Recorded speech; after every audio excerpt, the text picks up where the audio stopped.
आज हम व्यवस्था के आधारभूत प्रकल्पों की बात करेंगे। भारत की सांविधानिक व्यवस्था किन प्रत्ययों पर चलती है? जहाँ सत्ता का पृथक्करण I mean separation of power, शक्ति का बंटवारा I mean division of power, कानून का शासन, विधि के समक्ष समता और विधियों के समान संरक्षण की बात करेंगे। अभी हम कुछ लाइनें निबंध के लिए बोलेंगे, फिर हम सांविधानिक व्यवस्था की ओर लौटते हैं। कहते हैं जीवन सहज है, सकारात्मक है। ऐसी ही गति समाज की है, फिर उठापटक की क्या बात है, द्वंद्व की क्या बात है, ज़्यादा और कम की क्या बात है। सब चीज़ सहज तरीके से चलने दिया जाए, किंतु मूल मुद्दा है ऐसा होता नहीं है। जीवन में द्वंद्व उठापटक तारी रहते हैं। इसी नाते कुछ वैधानिक प्रत्ययों की जरूरत पड़ती है, विधि की जरूरत पड़ती है। अन्यथा हम ऐसे समाज की रचना करें जो गांधी के ज्ञान में अराजकता की ओर जाए, गांधी के ज्ञान में समाज की ओर जाए। लोग ऐसे सुधी हों, जागरूक हों, सच्चे लोकतांत्रिक हों कि उनके लिए किसी कानून की आवश्यकता न पड़े।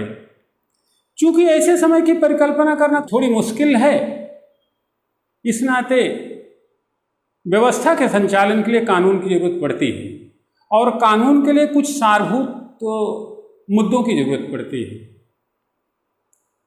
अभी अयोध्या में राम मंदिर बनने वाला है। मर्यादा पुरुषोत्तम कुछ एकड़ में सिमटा दिए जाएंगे। यहीं पे आप सो, यहीं पे आप रहो। कानून का शासन फिर वहीं सोने लगेगा। लगता शक्तियां वहीं से केंद्रीभूत होकर के निकला करेंगी। जो भी हो, राम राज्य ऐसी व्यवस्था, ऐसी सोच पर आधारित है जहाँ पे मर्यादा पुरुषोत्तम कहते हैं, हानि लाभ जीवन मरण जस यपस विधिहात, सुनो लखन बानी विबुध बिहस कहो रघुनाथ। यानी कि सब कुछ, लाइन उल्टी हो गई, सब कुछ कानून के हाथ में है, सब कुछ विधि के हाथ में। मैं तो कुछ करता ही नहीं हूँ, किंतु आज का सत्ता प्रतिष्ठान लगता सब कुछ वही करेगा। मेरे विचार से मंदिर, मस्जिद, गुरुद्वारे के निर्माण में सत्ता प्रतिष्ठान को सीधे इन्वॉल्व नहीं होना चाहिए। अब जो है सो है, कल मंदिर बनेगा, परसों लॉकडाउन होगा, फिर नई बीमारी आएगी। इन सब चीज़ों के लिए एक व्यवस्था की आवश्यकता तो पड़ेगी ही। तो आइए फिर हम व्यवस्था की ही बात करते हैं। वस्तुतः अगर हम लंबे वर्ल्ड वाइड सिस्टम में देखें तो वर्ल्ड वाइड प्रशासनिक विधि, संवैधानिक विधि, राजनीतिक विचारधाराएं दो बातों को गहरे मानती हैं। एक सत्ता के पृथक्करण को, एक अवरोध और संतुलन के सिद्धांत को, I mean separation of power. यहाँ से आप जीएस के लिए पढ़ना शुरू करें। और doctrine of check and balance, यह विचार सबसे पहले अरस्तु और प्लेटो के चिंतन में गूंजते हैं। फ्रांसीसी राजनीति शास्त्री और दार्शनिक जॉन बोदिन भी यही बात कहते हैं। अंततः लाक के उदात्त विचारों में भी यही परिकल्पना प्रतिध्वनित होती है, किंतु सबसे ज़्यादा सारगर्भित पद्धतिपूर्ण वैज्ञानिक व्याख्या मॉन्टेस्क्यू ने पेश किया। इस प्रकार सेपरेशन ऑफ पावर का विचार अस्तित्व में आया। वस्तुतः मॉन्टेस्क्यू अपनी पुस्तक स्पिरिट ऑफ लॉ यानी या कानून की आत्मा में लाक के उदात्त विचारों से प्रभावित होकर के सेपरेशन ऑफ पावर की चर्चा करते हैं, शक्तियों के पृथक्करण की चर्चा करते हैं। मॉन्टेस्क्यू की स्पष्ट सोच है, यदि सत्ता कुछ निकायों में, कुछ व्यक्तियों में, केंद्रीभूत हो गई तो सर्वत्र अराजकता होगी, हिंसा होगी, द्वंद्व होगा। कुल मिलाजुला करके हम अधिनायकवाद की ओर बढ़ेंगे, मनुष्य की सारी स्वतंत्रताएं छीन जाएंगी। ऐसे ही मिलते जुलते विचार लॉर्ड एक्टन ने भी व्यक्त किए थे। सत्ता भ्रष्ट करती है और पूर्ण सत्ता पूर्ण भ्रष्ट करती है। तो इस तरीके से शक्ति के पृथक्करण का सिद्धांत अस्तित्व में आया, जो लॉक एंड मॉन्टेस्क्यू का फॉर्मुलेशन है। वस्तुतः यह सिद्धांत कहता है कि किसी भी देश की विधि व्यवस्था 3 अंगों में बटी हुई होनी चाहिए। चूंकि भारत में संसदीय शासन प्रणाली अपनाई गई और संसदीय शासन प्रणाली का प्रमुख लक्षण है शक्तियों का पृथक्करण, जहां शक्तियां कार्यपालिका, विधायिका और न्यायपालिका में बंटी हुई है। यहां स्पष्ट रूप से सारे अंगों के दायित्वों का सीमांकन है, दायित्व बोध है और साथ साथ यह विचार है कि आप अपने दायित्वों का निर्वहन करते समय, विधायिका कानून बनाते समय विधि के अनुरूप व्यवस्था न चलने के दिन न्यायपालिका द्वारा विधि के अनुपालन का अनुदेश देते समय और कार्यपालिका अपना कार्य करते समय किसी भी तरीके से अपने दायित्वों को पूरी तरीके से समझे, उसका निर्वहन करे और किसी भी अंग के क्षेत्र में अनधिकृत रूप से हस्तक्षेप न करे। यही विचार शक्तियों का पृथक्करण है। अब मूल प्रश्न ये है कि शक्ति के पृथक्करण का सिद्धांत जो आकर्षक है, जो महत्वपूर्ण है, विधि व्यवस्था के संचालन के लिए सर्वाधिक उपयुक्त है, तो क्या इसे कठोर रूप में अपनाया जा सकता है? यहां से मुख्य परीक्षा का प्रश्न पूछा गया है, क्या इसे कठोर रूप में अपनाया जा सकता है? तो साधारण सा उत्तर है नहीं, ऐसा संभव नहीं है। क्योंकि भारतीय संविधान की प्रकृति उदार है, संविधान की व्याख्या उदार है। अगर शक्ति के पृथक्करण के सिद्धांत को कठोर रूप में लागू कर दिया गया तो व्यवस्था के संचालन में दिक्कतें आएंगी। दिक्कतें कैसी? यहां तो कार्यपालिका विधायिका द्वारा पारित कानूनों को अमल में लाएगी, न्यायपालिका न्याय देगी, जबकि विधायिका कानून बनाएगी। फर्ज करो किसी समय कार्यपालिका कमजोर हो रही हो, न्यायपालिका अति सक्रिय हो रही हो, विधायिका अपने आधिक्य में काम कर रही हो, अनुच्छेद 13 का अनुसरण न कर रही हो, अपनी सीमा से परे जाकर के कानूनों का निर्माण कर रही हो, जो मूल अधिकारों को छीन रही हो, तब क्या होगा? या कोई जनभावना से जुड़ा हुआ मसला है, तब क्या होगा? इसी नाते भारतीय संविधान में शक्ति के पृथक्करण के सिद्धांत को, या किसी भी देश के संविधान में शक्ति के पृथक्करण के सिद्धांत को कठोर रूप में नहीं अपनाया गया, बल्कि उदार रूप में अपनाया गया है। यहां पे अवरोध और संतुलन का सिद्धांत अपनाया गया है। इसी क्रम में रामजवाया बनाम राजस्थान राज्य विवाद में सुप्रीम कोर्ट का निर्णय था कि हमारा संविधान शक्ति के पृथक्करण के सिद्धांत को कठोर रूप में नहीं स्वीकारता है। वह विभिन्न अंगों के दायित्वों का सीमांकन करता है, विभिन्न अंगों के दायित्वों को पर्याप्त विभेदित करता है, लेकिन वह किसी अंग द्वारा दूसरे अंग के कार्य में हस्तक्षेप करने का इरादा नहीं रखता।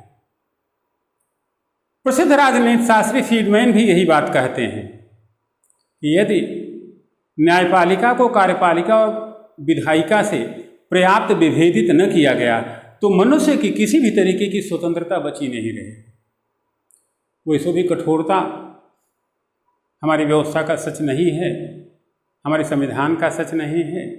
इस नाते व्यवस्था कुछ ऐसी की गई है कि यदि न्यायपालिका अति सक्रिय होकर के कोई काम कर रही, जो वर्तमान दिनों में कभी कभी करती दिखाई देती है, तो हमारी विधायिका अनुच्छेद 368 के अधीन संशोधन करके न्यायपालिका की शक्ति में अंकुश लगा सकता है। इसी प्रकार अनुच्छेद 75 के तहत चूंकि कार्यपालिका की जवाबदेही विधायिका के प्रति है, तो कार्यपालिका कोई सी अगर काम करती है, विधायिका उस पर अंकुश लगा सकती है। इसी तरीके से यदि विधायिका अपने आधिक्य में काम करती है, कोई ऐसा कानून बनाती है जो संविधान और संसद की मर्यादा का उल्लंघन करती है, तो न्यायपालिका ऐसे कानूनों को नल एंड वाइड घोषित कर सकता। तो कुल मिला जुला करके हमारे यहाँ शक्ति के पृथक्करण के सिद्धांत को कठोर रूप में न अपना करके उदार रूप में अपनाया गया है, बल्कि चेक एंड बैलेंस की थियरी आत्मसात की गई है। ऐसा इस नाते किया गया है कि मान लो कोई जनहित का बड़ा मसला हो, प्रदूषण का कोई बड़ा मसला हो, या जैसे अब तो सलट गया है अयोध्या जैसा कोई विवाद हो। ध्यान रहे, अयोध्या विवाद कई बातें कहती है। पहले, अयोध्या मसला जनभावनाओं से जुड़ा हुआ मसला है। अपेक्षा है कि इस मसले का निराकरण विधायिका करे, हमारे जनप्रतिनिधि करे, यह न्यायपालिका के आने का कोई तुक नहीं। लेकिन सोचो जरा, जब विधायिका यहां पे निष्फल साबित हो रही हो, जनप्रतिनिधि अपना विश्वास खो रहे हो, विधायिका अपने कृत्य संपादन में कमजोर पड़ रही हो, तब उस दिन भारत की जनता अपनी इस भावना के न्यूनीकरण के लिए, इस भावना के समाधान के लिए कहां जाएगी? ऐसे समयों में हमारी न्यायपीठ आगे आती है। इसे चेक एंड बैलेंस का सिद्धांत कहते हैं। न्यायपीठ आगे आकर के ऐसे मसलों पर अपना मत देती है, विचार देती है। अलग बात है हमारे यहाँ यह मसले विधायिका द्वारा, जनता द्वारा न्यायपालिका को सौंपे गए और न्यायपालिका ने बड़ा सुस्पष्ट, बड़ा बेहतर निर्णय भी दिया, जिसका हमें लाभ भी मिला। आज हम एक मसले से लगभग निराकरण की ओर पहुँचे और हमारा सांप्रदायिक एका भाईचारा भी बना रहा, किसी तरीके की दिक्कत भी नहीं आई। तो इस तरीके से कहा जाएगा कि हमारी संसदीय शासन प्रणाली की यह प्रमुख विशेषता, हमारी संवैधानिक व्यवस्था की यह प्रमुख व्यवस्था जो मूल ढांचे के रूप में स्वीकारी की गई है, जो अपने शक्तियों को पर्याप्त विभेदित रूप में मानती है, अपनी सीमा को समझती है, को चेक एंड बैलेंस के सिद्धांत के थ्रू अभी काफ़ी आगे जाना है, काफ़ी उद्देश्य प्राप्त करने हैं। हमें लगता है धीरे धीरे हमारा जन जागरूक होता जाएगा, लोकतांत्रिक संचेतना का विकास होता जाएगा, लोग अपने मत मूल्य को समझेंगे, भारत के भाईचारे और तू वसुधैव कुटुंबकम के विचार को समझेंगे और शक्ति के पृथक्करण के सिद्धांत के द्वारा उदार रूप में हम व्यवस्था का संचालन करते रहेंगे। परिस्थितियाँ ऐसी आएंगी कि हमारी लोकतांत्रिक व्यवस्था विश्व में सबसे प्रभु लोकतांत्रिक व्यवस्था के रूप में चिन्हित होगी और शक्ति के पृथक्करण के सिद्धांत का उद्देश्य पूरा हो। अगला प्रत्यय है आपका शक्ति के बंटवारे का, डिवीजन ऑफ पावर। वस्तुतः यह संघीय शासन प्रणाली का चरित्र है, फेडरल फॉर्म ऑफ गवर्नमेंट। अब थोड़ा सा संघ और परिसंघ में आप अंतर समझ लें। संघ इकाई राज्यों की एक यूनिट है,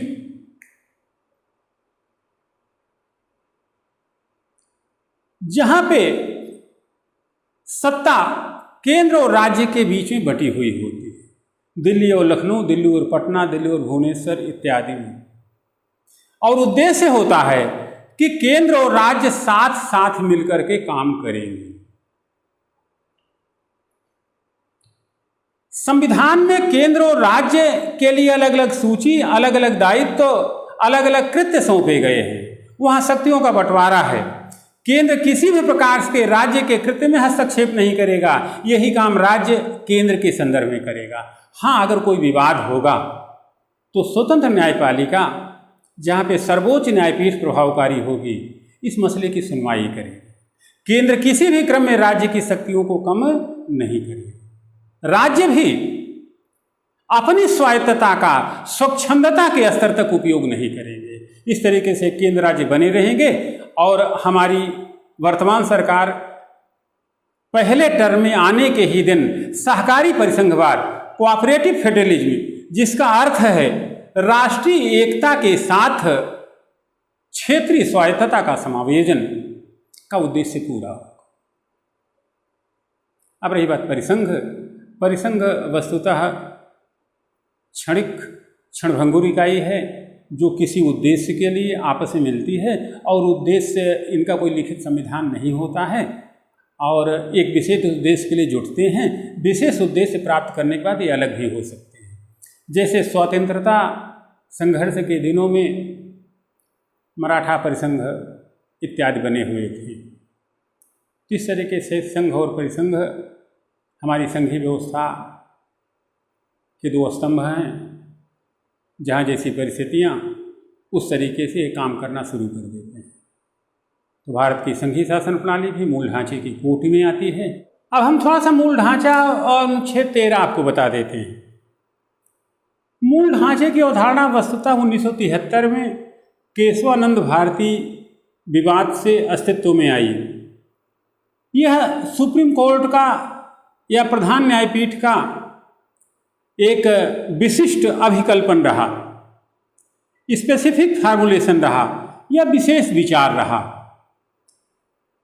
वैसे तो मूल ढांचे की कोई विशिष्ट या खास परिभाषा नहीं है, फिर भी वे विशेषताएं, वे व्यवस्थाएं जो अन्यों पर सर्वोपरिता पाते हों, सर्वोच्च न्यायपीठ ने उसे मूल ढांचा कहा। यहाँ पर हमारी संसदीय शासन प्रणाली, मूल अधिकार, राज्य के नीति निर्देशक तत्व, कानून का शासन, विधि के समक्ष समता, विधियों का समान संरक्षण, संघीय शासन व्यवस्था, न्यायिक पुनर्विलोकन, स्वतंत्र न्यायपालिका, निष्पक्ष चुनाव जैसे मुद्दे या इन जैसे मुद्दे मूल ढांचे की कोट में माने गए। तो न्यायिक पुनर्विलोकन, न्याय की फिर से जांच परख भी हमारे संविधान का मूल प्रत्यय है। अनुच्छेद 13 में यही बात कही गई है। वस्तुतः मूल अधिकारों की चर्चा अनुच्छेद 12 से 35 के बीच में होती है। अनुच्छेद 12 में राज्य को परिभाषित किया गया है और अनुच्छेद 13 में उन विधियों की औचित्य परकता बताई गई है जो मूल अधिकारों के विरुद्ध हों। इस प्रकार से अनुच्छेद 13 न्यायिक पुनर्विलोकन का अधिकार प्रदत्त करता है। वैसे अमेरिकी अवधारणा है। तो अनुच्छेद 13 कहता है, अनुच्छेद 13 न्यायपालिका को अधिकार देता है, यह मूल अधिकारों का आधार स्तंभ है कि यदि संसद कोई ऐसी विधि बनाएगी जो मूल अधिकारों या भाग 3 प्रदत्त अधिकारों को कम करती हो, न्यून करती हो, छीण करती हो, तो न्यायपीठ उसे शून्य घोषित कर सकती है, उसे महत्वहीन कर सकती है, उसे नल एंड वाइड घोषित कर सकती है। इस नाते मूल अधिकारों के संदर्भ में खास तौर पर अनुच्छेद 13 आधारभूत विधि है और यह कहीं कहीं से संसदीय आचरण का सीमांकन करती है। तो यह अनुच्छेद 13 और मूल ढांचे का संदर्भ हुआ। यह भी भारतीय संवैधानिक व्यवस्था के विशिष्ट अभिकल्पन हैं, विशेष विचार हैं, स्पेसिफिक थॉट हैं, जिस पर हमारी संवैधानिक व्यवस्था चल रही है। अब हम कुछ बातें आपको बताएंगे आगे कानून का शासन या विधि के समक्ष समता। वस्तुतः कानून का शासन या विधि का शासन ब्रितानी राजनीतिविद डाइसी का परिकल्पन है, विचार है, धारणा है, हाइपोथेसिस है, जो कहता है कि कानून के समक्ष हर कोई बराबर है। सरल परिभाषा, यहाँ पे प्रधानमंत्री और सामान्य मजदूर, या यूं कहें कि पद पंक्ति प्रतिष्ठा का कोई मतलब नहीं। कोई व्यक्ति यदि विधिक औचित्य के बिना कोई कृत्य करेगा तो समान रूप से उत्तरदायी होगा, सामान्य रूप से न्यायिक प्रक्रिया के तहत आएगा, वह दंडित किया जा सकता है, वह दंड पा सकता है। थोड़ी सी तकनीकी परिभाषा, देश की नियमित परमोच्च मूलभूत विधि के समक्ष आज भारत का संविधान प्रत्येक नागरिक बराबर है, किसी को कोई खास प्राधिकार प्राप्त नहीं। यह है कानून का शासन। इसी को अनुच्छेद 14 में जब समानता के अधिकार के पोषण की बात आई तो इस प्रत्यावली विधि के समक्ष समता के रूप में प्रयोग किया गया। अनुच्छेद 14 कहता है, राज्य अपने किसी भी नागरिक को विधि के समक्ष समता और विधियों के समान संरक्षण से वंचित नहीं करेगा, चाहे वो स्वदेशी हो चाहे विदेशी। तो यहां पे दो पदावलियां हैं, विधि के समक्ष समता और विधियों का समान संरक्षण। अब एक एक समझें। विधि एक वचन है। यह रूल्स ऑफ द लॉ की अवधारणा से प्रेरित है, यानी कि कानून के समक्ष हर कोई बराबर है। यहां थोड़ी दिक्कतें आएंगी। समान परिस्थितियों में विशिष्ट व्यक्तियों द्वारा यद्यपि वो भेदपूर्ण स्थितियों में हैं, समान आचरण की परिकल्पना नहीं की जा सकती। एक व्यक्ति से सारे काम नहीं कराए जा सकते हैं। एक व्यक्ति पे एक रूल सभी व्यक्तियों पे समान रूप से अधिरोपित नहीं किया जा सकता है। इस नाते विधि के समक्ष समता को सामान्य रूप में सब पे अधिरोपित मानते हुए कुछ अपवाद रखे गए। भारत के राष्ट्रपति और राज्यों के राज्यपाल अपने पद पर रहते हुए पद धारण के दौरान तथा 2 माह आगे तक किसी भी ऐसे कृत्य के लिए अभिनियोजित नहीं किए जाएंगे या सामान्य पुलिसिंग के अधीन नहीं आएंगे या न्यायपालिका की सुनवाई से परे रहेंगे, जो उन्होंने पद धारण से पूर्व किया गया। अलग बात है कि महाभियोग की प्रक्रिया चल सकती है, उस दौरान भी महाभियोग समाप्त होने पर वे अपने पद से हटाए जा सकते हैं। राज्यपाल महामहिम महोदय भी अपने पद से हटाए जा सकते हैं, लेकिन पद धारण के दौरान वे विधि के समक्ष समता के विचार में नहीं रहेंगे, इसके अधीन नहीं रहेंगे, इसकी परिसीमा से परे होंगे। वैसे भी विधि के समक्ष समता बेसिक कंसेप्ट होते हुए भी यह निगेटिव मानी गई है। अपवाद तो राज्यपाल एक्सेप्शन राष्ट्रपति के रूप में हैं ही। अब निगेटिव क्यों है? निगेटिव इस नाते है कि जगत के 2 चर समान नहीं हैं। विभिन्न व्यक्तियों से यद्यपि उनकी पद पंक्ति प्रतिष्ठा कुछ भी हो तो एक तरीके से कृत्य करने की अपेक्षा नहीं की जा सकती। इस नाते सबको एक लाठी से हाँकना, सब धानबाज पसेरी करना या अंधेर नगरी करना हो जाएगा यदि कानून के शासन को प्रभावी रूप में समान रूप से सब पे लागू कर दिया जाए। यानी कि विशिष्ट परिस्थितियों में विशिष्ट नियम बनाए जा सकते हैं। अब यहाँ से बातें बढ़ती हैं विधि नहीं विधियाँ, यानी कि विधियों का समान संरक्षण, समानों में समानता, equal protection of law, equality in equals. ये आर्टिकल 14 की दूसरी पदावली, ये पॉजिटिव है। विधि के समक्ष समता सिंगुलर नंबर है, रूल। दूसरा कहा था रूल्स, विधियां। यानी कि भारत का संविधान अपने नागरिकों के बीच विधायी वर्गीकरण का अधिकार राज्य को देता है। यानी कि राज्य चाहे तो कुछ विशिष्ट प्रयोजनों के लिए अपने नागरिकों में भेद कर सकता है, अपने नागरिकों में अंतर कर सकता है। वो उनके लिए अलग अलग कानून बना सकता है, बस उद्देश्य स्पष्ट हो, उद्देश्य तर्कसंगत हो। आप ऐसे देखेंगे, पहला संविधान संशोधन हुआ चंपकम दोरई राजन विवाद के बाद, जहां पे आरक्षण को अवैध घोषित किया गया, क्योंकि जाति के आधार पर आरक्षण अनुच्छेद 15 के प्रतिकूल है। सुप्रीम कोर्ट ने निर्णय दिया कि इस आधार पर मूल अधिकारों का हनन हो रहा, आरक्षण नहीं होगा।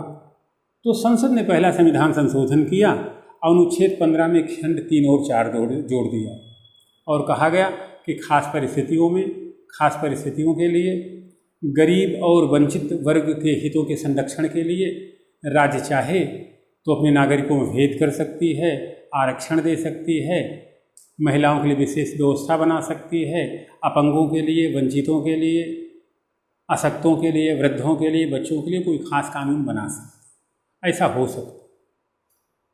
तो यह पदावली कहती है कि समान लोगों के लिए समान कानून होगा, उनमें कोई भेद नहीं। राज्य चाहे तो आयकर की अलग अलग दरें घोषित कर सकता है, राज्य चाहे तो पुस्तकालयों को करोड़मुक्ति दे सकता है। ऐसा इस आधार पर किया गया है कि अगर एक ही तरीके के कर हर व्यक्ति पर अधिरोपित किए गए तो किसी की कमाई 1 लाख रुपए है, किसी की कमाई 10 लाख रुपए है, किसी की कमाई 1000 रुपए है, तो 1 लाख रुपए वाले को तो वह कर देने में हो सकता दिक्कत न हो, लेकिन 1000 वाले को दिक्कत हो। इसी तरीके से पुस्तकालयों का अगर करोड़मुक्ति होगी तो पुस्तकालय में ज़्यादा से ज़्यादा लोग पढ़ने आएंगे और पुस्तकों का लाभ ज़्यादा से ज़्यादा लोग उठा सकेंगे। तो राज्य चाहे तो अपने नागरिकों में भेद कर सकता है, यह दूसरी पदावली कहती है। राज्य चाहे तो कई कानून बना सकता है। यह हितों के संरक्षण का एक स्टेप आगे का कदम है, समानता लाने का उत्तरी ध्रुव से दक्षिण ध्रुव की यात्रा है। इस नाते इसे धनात्मक माना गया।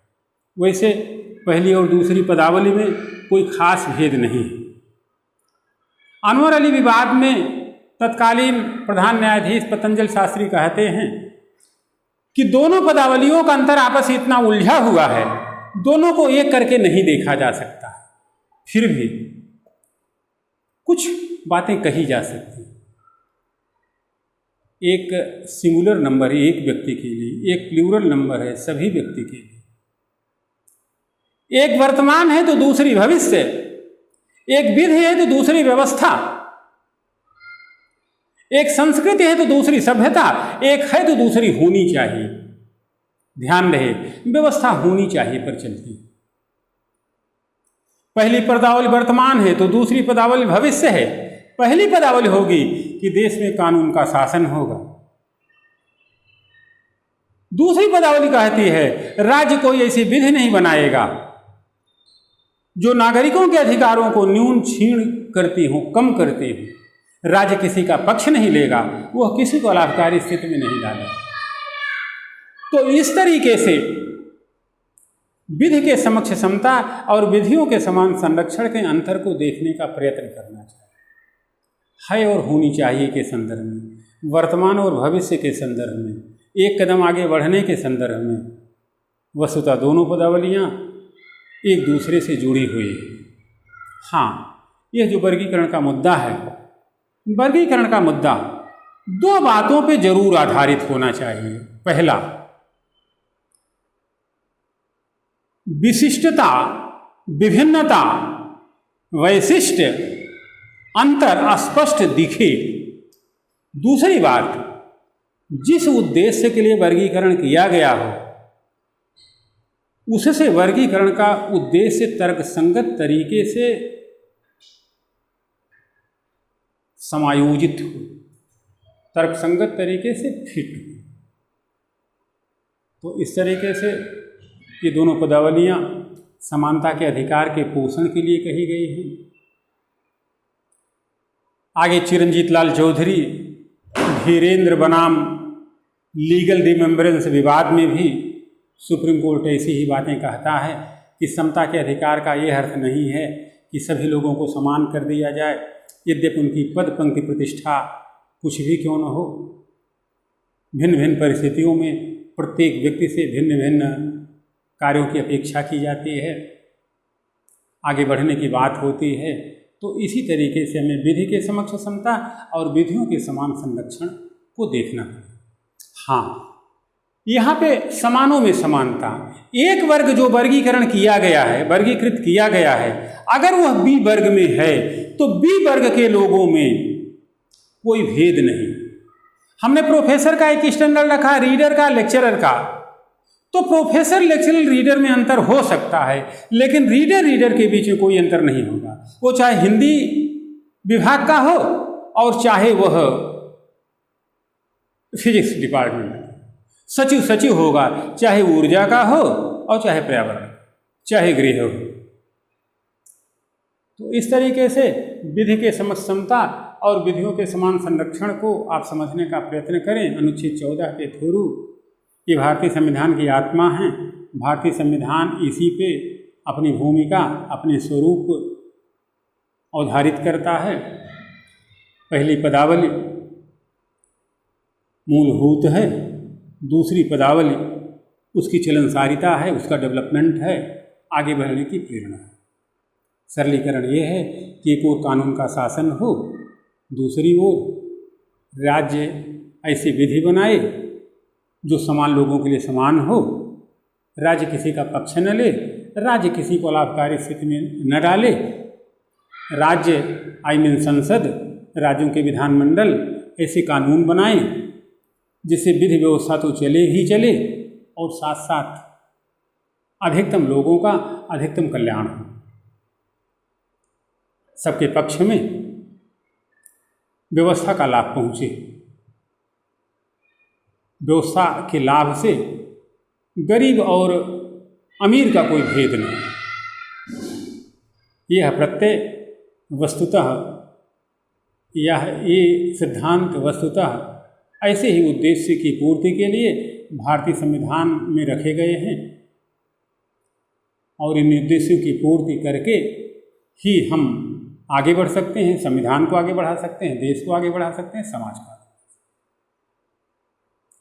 तो ये सारे मुद्दे यहाँ के लिए हैं। अब हम आपको इन्हीं संदर्भों में कुछ प्री मेंस और इंटरव्यू के क्वेश्चन कराएंगे। अब इन मुद्दों को हम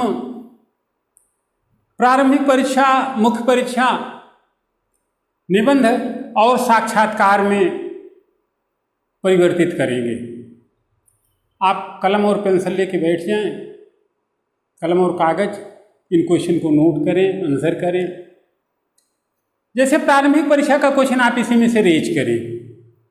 आज हम सुमेलन का क्वेश्चन, मैचिंग का क्वेश्चन कराते हैं। सुमेलित करें, सूची 1 में रखें प्रमुख राजनीतिक परिकल्पनाएं, सूची 2 में रखें उनके प्रतिपादक। अब लिस्ट 1 में, सूची 1 में ये लिखें शक्तियों का पृथक्करण, बी लिखें विधि का शासन या कानून का शासन, सी लिखें the spirit of law, D लिखें नैसर्गिक विधि या नैसर्गिक न्याय। अब प्रतिपादक में लिखें 1 अरस्तु, 2 Dicey, 3 lock and Montesquieu, 4 Montesquieu, 5 W.A. कामा। तो कभी कभी 4 के जब 5 विकल्प आपको कंफ्यूज कराने के लिए दिए रहेंगे, तो आप देखें, कम से कम सेपरेशन ऑफ पावर तो आप जान ही रहे हैं कि लॉक एंड मॉन्टेस्क्यू की थियरी है। तो एक तो आपका सही निकल गया। कानून का शासन डायसी का है, ये भी आप देख लिए, 2 तो आपको मिल गए। अब इसके बाद स्पिरिट ऑफ लॉ, एक्सपिरिट डिसलॉइस, जो लैटिन भाषा का शब्द है, कानून की आत्मा, यह पुस्तक वस्तुतः मॉन्टेस्क्यू की है। इसके बाद नैसर्गिक न्याय, ये W.A. कामा का विचार है। तो अब आप सब जान गए तो मैच करा लें। शक्तियों के पृथक्करण को लॉक एंड मॉन्टेस्क्यू से मैच कराएं, विधि के शासन को डायसी से, स्पिरिट ऑफ लॉ को मॉन्टेस्क्यू से, नैसर्गिक विधि को W.A. कामा से, यानी कि अरस्तु यहाँ पे नहीं है। दूसरा क्वेश्चन, अधोलिखित तथ्यों पर विचार करें। नंबर 1, भारतीय संविधान में शक्ति के पृथक्करण के सिद्धांत को कठोर रूप में अंगीकृत किया गया है। दूसरा पॉइंट, भारतीय राज्य व्यवस्था के कुशलतम संचालन के लिए अवरोध एवं संतुलन का सिद्धांत doctrine of check and balance को महत्वपूर्ण माना गया है। तो सीधी सी बात है कि पहला तो गलत ही है। अब दूसरे पे आप विचार करें तो दूसरा सही है, यानी कि केवल 2 सही, यानी कि बी विकल्प आपका सही है। तो इस तरीके से प्री का क्वेश्चन देखें, कुछ चीज़ें आपके समझ में आती होंगी, कुछ चीज़ें दिक्कत करती होंगी।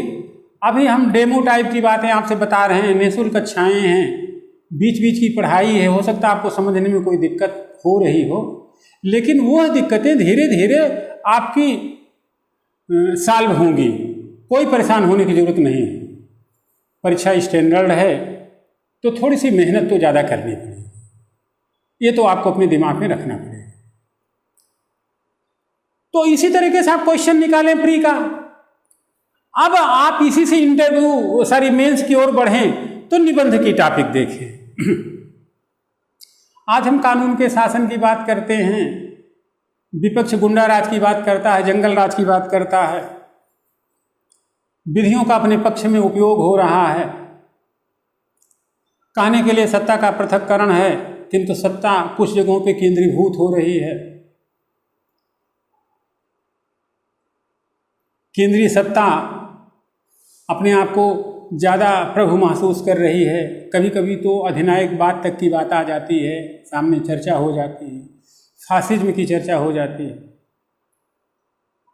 हमारी पूरी व्यवस्था इस समय केवल कोरोना से निपटने और नहीं तो राम मंदिर बनाने में लगी हुई है। मर्यादा पुरुषोत्तम का मंदिर बने, ये बहुत अच्छी बात है, किंतु सारे तरीके, सारे रास्ते हर समय उचित नहीं होते। निर्णय आपके पक्ष में आ गया है तो उसका बहुत प्रचार और दिखावा, जिससे स्वयं भगवान राम भी दूर हुआ करते थे, न किए जाए। सत्ता प्रतिष्ठान का इसे इन्वॉल्व होना ठीक नहीं। सत्ता का काम है नीति बनाना, तदनुरूप व्यवस्था का संचालन। भगवान कहते हैं, सुनहु लखन बानी विबुध बिहस केहु रघुनाथ, हानि लाभ जीवन मरण जैसे बस। सब कानून से, तो कानून से ही चलने दीजिए, व्यवस्था से ही चलने दीजिए, हर जगह इन्वॉल्व होने की जरूरत नहीं है। व्यवस्था को अपनी गति पकड़ने दीजिए, लोगों को जाने दीजिए, लोगों को चलने दीजिए। ऐसा न लगने लगे कि नीति तो चली गई, राज बच रहा। राजनीति से चलना चाहिए। हम आपको एक मुद्दा देते हैं सोचने के लिए, नीति नहीं होगा, रीति नीति विद्या विनय की अनुपस्थिति में राजव्यवस्था शासन का कुशल संचालन नहीं कर पाएगी। अगर शासन सत्ता को व्यवस्था का कुशल संचालन करना है तो रीति नीति नियम को तो मानना ही पड़ेगा। व्यवस्था से ही अपेक्षा लोग करते हैं, यही अच्छे लोकतंत्र का गुण भी है। तो इस तरीके से हम आज राम राज्य की बात करते हैं, सोशल वेलफेयर स्टेट की बात करते हैं। राम राज्य क्या होता मुझे नहीं मालूम है, किंतु मुझे मालूम है कि अगर अपने दायित्व आप पूरी निष्ठा के साथ पूरे करते रहें, अंदर से सुख और शांति का अनुभव हो और वही बढ़त पा जाए, तो इसी को राम राज्य कहते हैं। आपने कभी सोचा होगा, अब मेरा अपना आकलन है कि 100-200 लोग मेरे संपर्क में आ गए हैं, मैं उन 100-200 लोगों से प्रश्न कर रहा हूं, आप इस अपनी राय दें, हम भी आपकी प्रतिभा का थोड़ा सा आकलन करें। और व्हाट्सएप नंबर आपके पास है ही, मेरा नंबर भी है, आप चर्चा करो। आपने सुना होगा कि राम राज्य में शेर और बकरी एक घाट पर पानी पीते थे।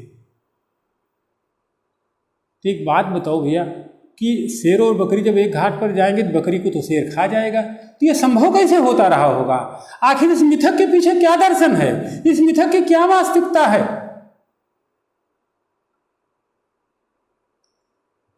इस परिकल्पना के पीछे क्या राज छुपा हुआ? वक्ती जरूरत है। अयोध्या जो युद्ध की जमीन कभी नहीं थी, अयोध्या जो जीती न जा सके, जो मर्यादा पुरुषोत्तम के मूल्यों से सिंचित हो, जो नीति पर चल रही हो, उसे कायम किया जाए। इसे विभेद के रास्ते पर न चलाया जाए, वहां से वैमनस्य की बू न पैदा होने पाए। और यह तभी होगा जब नीति का पालन हो।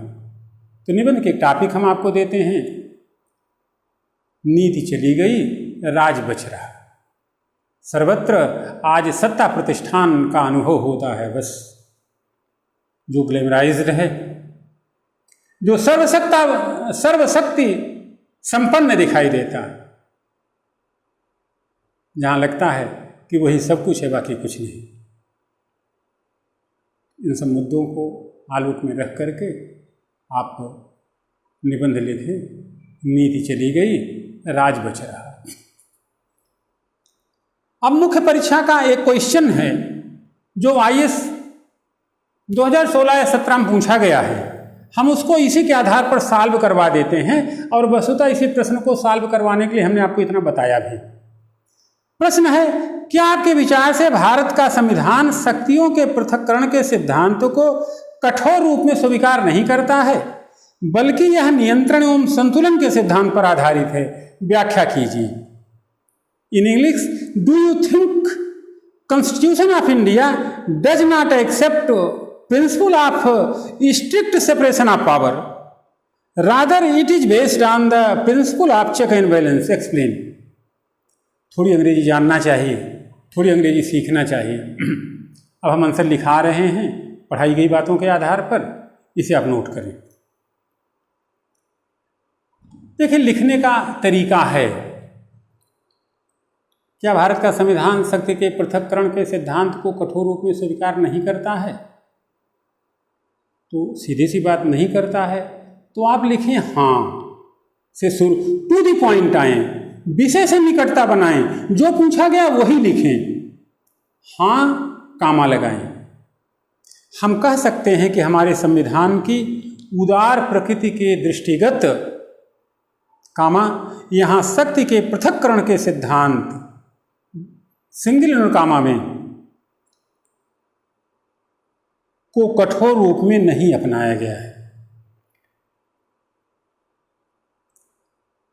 क्योंकि यह व्यवस्था के संचालन, दायित्वबोध व सीमांकन, तानाशाही की प्रवृत्ति पर अंकुश, अति सक्रियता के प्रश्न का निवारण जैसे मुद्दों के लिए उचित ही है। अतः नियंत्रण एवं संतुलन का सिद्धांत ही भारत के लिए सर्वोत्तम। पहले खंड की व्याख्या हो गई, थोड़ा सा आगे बढ़ें, पैरा चेंज करें। भारतीय संविधान भी इसी पक्ष में है।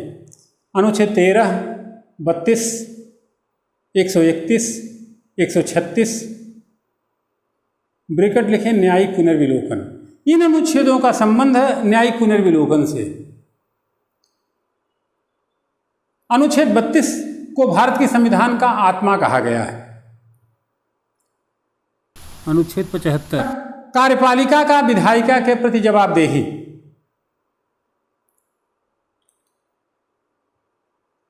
अनुच्छेद 359, संसद की संशोधनीय शक्ति द्वारा न्यायपालिका पर अंकुश।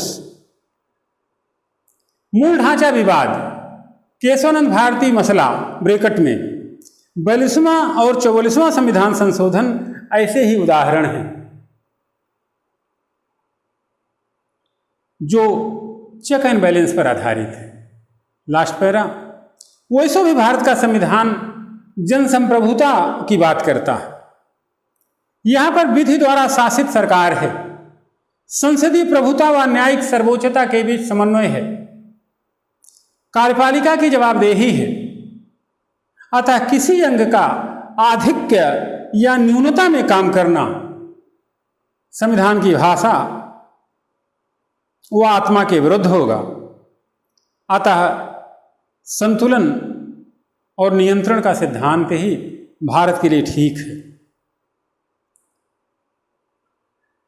आगे जब प्रदूषण जैसे कोई मानवीय मसला आए, प्राकृतिक आपदा जैसी कोई मानवीय मसला हो, चिकित्सा में सुधार की बात हो, जनहित का कोई मसला हो, ईश्वर न करे अयोध्या जैसा कोई मसला आए, ऐसे कोई मसले के दिन जब हमारी विधायिका, हमारी कार्यपालिका किसी तरीके से निष्क्रिय पड़ रही हो, तो न्यायपालिका आगे बढ़ कर के काम कर सके। अगर संविधान कठोर होगा तो दिक्कत आएगी। यही बात अन्य अंगों पर भी लागू होती है। रामजवाया बनाम राजस्थान राज्य विवाद भी यही बात कहता है कि शक्ति के पृथक्करण के सिद्धांतों को कठोर रूप में न अपना करके सबकी शक्तियों को पर्याप्त विभेदित किया जाए तथा अपेक्षा की जाए कि लोग अपनी सीमाएं समझें और एक दूसरे के कार्य में हस्तक्षेप न करें। इस तरीके से एक आध लाइन आगे पीछे करके आप इसको करें। हम बहुत गहरे एक बात आपको बता दें, सिलेक्शन आपका होना त्रिपाठी जी का नहीं होना। इस नाते आपसे अपेक्षा है कि आप खुद को जनरेट करो, खुद को पैदा करो। 8 महीना हमारे साथ रह करके आप काफ़ी कुछ सीख जाएंगे। अगर आप 18 साल की उम्र में हमारे साथ जुड़ रहे हैं और सर्वोत्तम अच्छा करने के मन में हैं, हमारे 21 वीडियो जो पिछले हैं उनको 2-4 बार आप पढ़ रहे हैं, तो आप यकीन करें 21वें साल आप IAS हो जाएंगे। माध्यम का चैलेंज हमें स्वीकार है। हम अच्छी हिंदी बोलते हैं तो अच्छी अंग्रेजी भी जानते हैं। आप भी अच्छी हिंदी सीखें, रास्ता बताया जा चुका है। अब जहाँ तक साक्षात्कार का मुद्दा है तो आपसे कुछ पूछा जा सकता है, कुछ कहा जा सकता है। जैसे हमने अभी कहा कि राम राज्य इस समय राम मंदिर वगैरह चल रहा है तो विधि व्यवस्था से जुड़ा हुआ मसला था, विधि को ज़्यादा अधिमान दिया गया था, सब में एका थी, सब लोग आपसदारी में रहते थे। लेकिन यार एक बात मेरे समझ विवेक जी नहीं आ रही है कि शेर और बकरी एक घाट पर पानी कैसे पी रहे होंगे, इसका क्या स्पष्टीकरण है? तो आप सोचो, आप चर्चा करो खुद से, हमसे, अपने लोगों से। 2-4 सकारात्मक व्यूज के मित्र बनाइए, उनके साथ उठे बैठे और सीखें। छोटा क्वेश्चन हो सकता है, विधि के समक्षमता और विधियों के समान संरक्षण में भेद स्थापित करें। तो प्रश्न कुछ भी हो सकता है, कैसा आड़ा तिरछा हो सकता है, किंतु एक चीज जान लो कि अगर पढ़ाई ठीक रही, पढ़ाई सारगर्भित रही और मेरे हुए बताए हुए रास्ते पे लगातार इसी तरीके से आपने समय गुजारे तो पूछा कुछ भी जाए आप उत्तर जरूर लिख लेंगे, स्पष्ट हो लें। हमारे मौलवी साहब कहते थे कि इम्तहान का नाम बुरा होता है। इम्तहान में कोई ऐसी चीज़ नहीं पूछी जाती जिसका उत्तर आपको मालूम न हो। वहाँ उस दिन की पढ़ाई काम नहीं आती है। और स्पष्ट हो लें, जिस दिन आप परीक्षा देने जाएंगे हो सकता है आपका एक भी प्रश्न पढ़ा हुआ न पूछा गया हो। तो मेरी यह बात ध्यान रखिएगा, अगर आप इस तरीके से पढ़े हुए हों और आपका पढ़ाया गया कोई प्रश्न नहीं पूछा गया तो किसी का भी नहीं पूछा गया होगा। एक्सेप्शन की बात हम नहीं कर रहे, तो सिलेक्शन तो उतने में भी हो जाएगा। हो सकता आप टॉप भी कर जाएं, क्योंकि उस दिन आपको अपनी प्रतिभा बतानी है और प्रतिभा आप में है। हम आश्वस्त हैं, हम आपका साथ देंगे, आप आश्वस्त रहें। हमारी अगली मुलाकात आपसे 1 अगस्त को होगी, जिसमें हम इनोवेशन एग्रीकल्चर, कृषि में नवाचार जैसे मुद्दे पर चर्चा करेंगे। इसी तरीके से प्री मेन और इंटरव्यू के पैटर्न पर। ढेर सारी शुभकामनाएं। अगली मुलाकात 1 अगस्त को शाम 5 बजे। पिछला वीडियो मिलने में थोड़ा सा आपको दिक्कत हुई होगी कुछ तकनीकी समस्या के कारण, उसके लिए संस्था आपसे क्षमा चाहती है, खेद व्यक्त करती है, कोशिश करेगी कि ऐसा आगे न हो। धन्यवाद।